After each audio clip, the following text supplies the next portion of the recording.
Hey everyone, I'm going to keep this short and to the point. Now, this is the first video in a series where I'll walk you through trade copying in NinjaTrader, why we built the PFA copy suite, how it works, the features that make managing multiple accounts so much easier. And today I'm going to cover some of the common pain points that traders run into when they're managing more than one account. And I'm going to give you a quick look at what we built to solve them. Let's get into it. Okay, we're going to go ahead and get started. And before going through some of the pain points, I want to touch on this. Number one, why would traders have multiple accounts? Who are we talking about, right? So we have, number one, let's say prop fund traders. They have funded accounts. They may have multiple. We could have personal accounts, family accounts. We have different strategies. We could ultimately be trying to scale up our different strategies. So a lot of things call for multiple accounts. And in those accounts, if we have multiple, now we're going to walk into the pain points. So let's start with the manual copying nightmare. All right, so let's look over here. Let's say you take a trade on one account. Well, now you have to switch to the next account, place it again, then the next one, and all of this is happening while the market is moving. So let's walk through that really fast. I'm going to go over here. I'm going to do it as fast as I can, right? And so this is kind of the pain point that I'm talking about. So if I go here and I submit a buy limit order, great. So I have my order and I'm thinking all is well. But remember, if I have multiple accounts, I have to go here, select account number 2. My order is not there. I have to go submit my order again. Now I have account number 2 taken care of, and I have to rinse and repeat that process throughout however many accounts. I may have 5 accounts, I may have 100. So it's a lot of legwork there. And then the daunting process of what if I want to cancel that order? Well, now I have to reverse the whole, everything I just did. So I'm going to go cancel. And now I have to go back to my account 1 here, cancel that one. And the process goes on, right? And remember, all of this is happening while the market is moving, which leads me into my next pain point. Let's talk about missed entries and different fills. Now, by the time you place the trade on account, let's say 3 or 4, the price has already moved. Some accounts get in at a worse price, and some may even miss the trade entirely. Let's walk through what that picture looks like. So if I go through here and I submit this entry, and then I'm just going to say in the hypothetical, I go through and I do this for all of the accounts, depending on how many I have.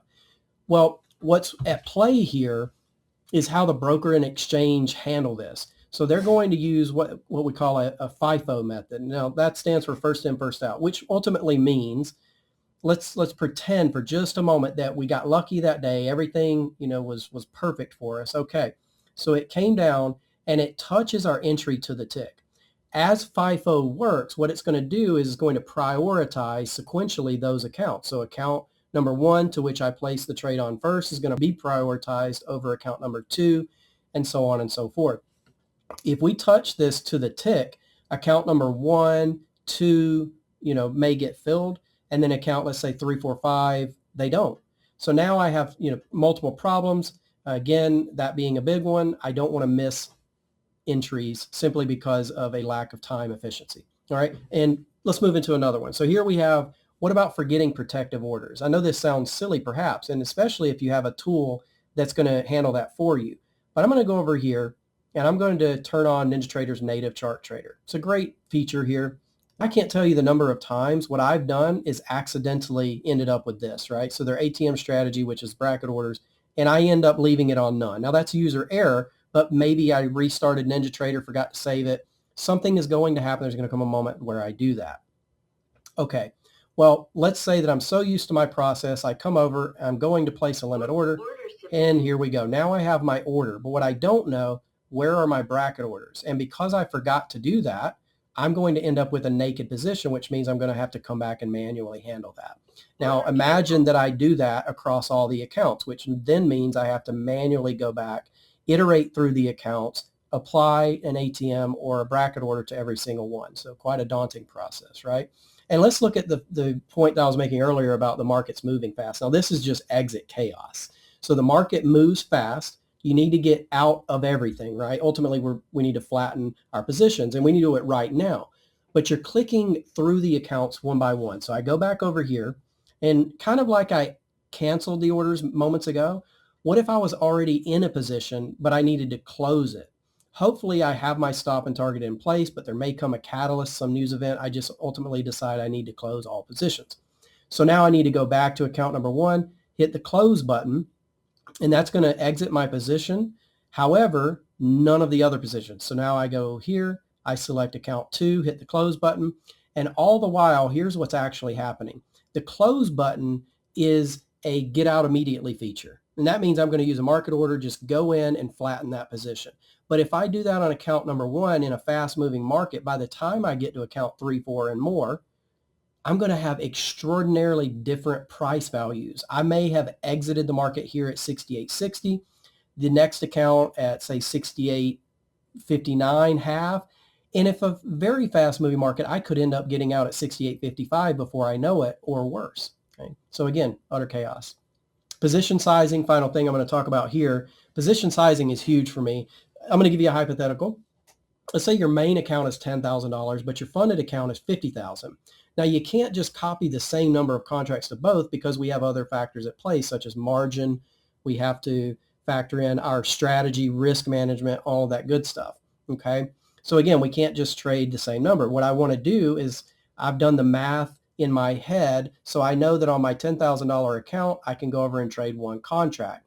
And for easy math purposes and for video sake, I'm just going to keep the math extraordinarily simple. I'm going to say, okay, I've determined in my head that I can take one contract on account number one. Great. So I go do that.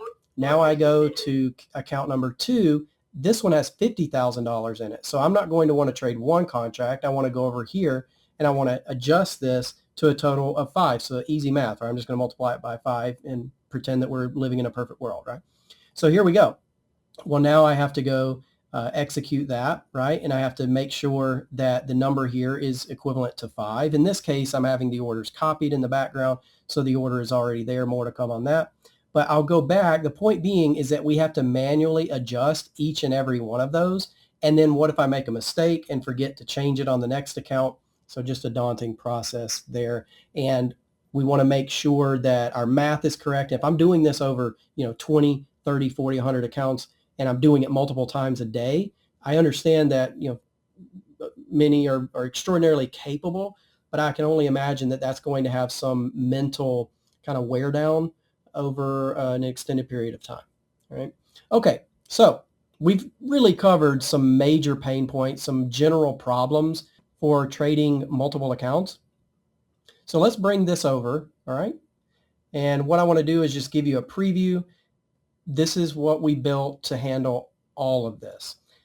And in the next video, I'll show you exactly how it works. So that's a quick overview of the problems. Now, if any of that sounds familiar, the next video is where I'll walk you through the setup and show you how the CopySuite handles all of this. I'll drop the link in the description. So please take a moment and just hit the like button just to help others, see our video series. I'll see you in the next one.